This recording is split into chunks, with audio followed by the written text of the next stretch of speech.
আসসালামু আলাইকুম, সবাইকে স্বাগতম বিএস পোল্ট্রি অ্যান্ড ফিশ ফিডে। আশা করি সবাই ভালো আছেন, আলহামদুলিল্লাহ। আজকে মুরগির বয়স 29 দিন। আলহামদুলিল্লাহ খুবই ভালো।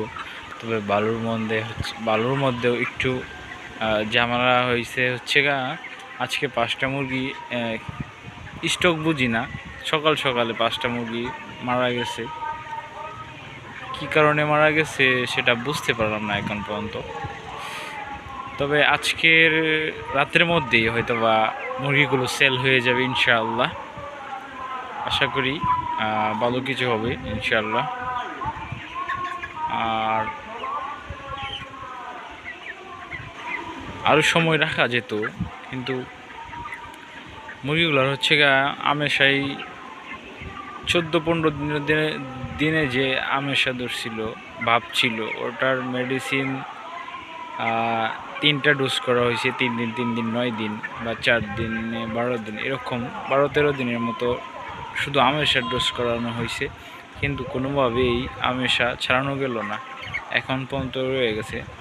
যার কারণে হয়তোবা একটু ওয়েট লস হতে পারে, কিন্তু কিছু করার নেই। ভালো না হলে তো আর কিছু করার থাকে না। এসএআই ডক্টরের ট্রিটমেন্ট চলছিল, ও আজকে সেল হয়ে যাবে। রৌদ্রের তাপমাত্রা ভালো,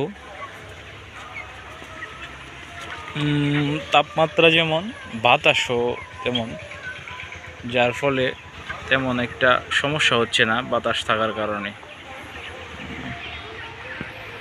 দেখতে খুবই সুন্দর, মাশাআল্লাহ। গরমে হাঁপাইতেছে।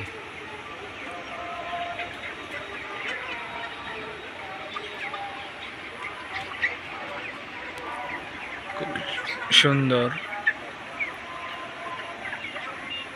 এই যে এটা হচ্ছে আর একটা শীট, ওটাতে বয়স হচ্ছে 29 দিন, আর এটার বয়স হচ্ছে আজকে হচ্ছে 20 দিন।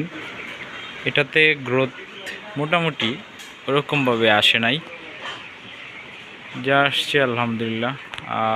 বড় ধরনের কোনো সমস্যা না হলেই চলে,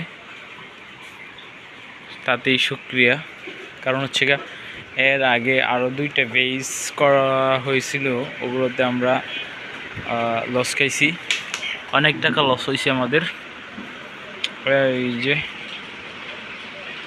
যার ফলে ওইটি একটু লেট করে আসলে আমাদের কোনো সমস্যা নেই বা আপত্তি নেই।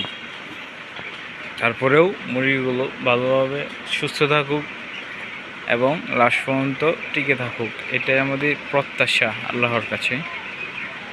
সো ওটা আজকে ওই লাস্টেরটা, এটার পিছনেরটা, ওইটা আজকে সেল হয়ে যাবে।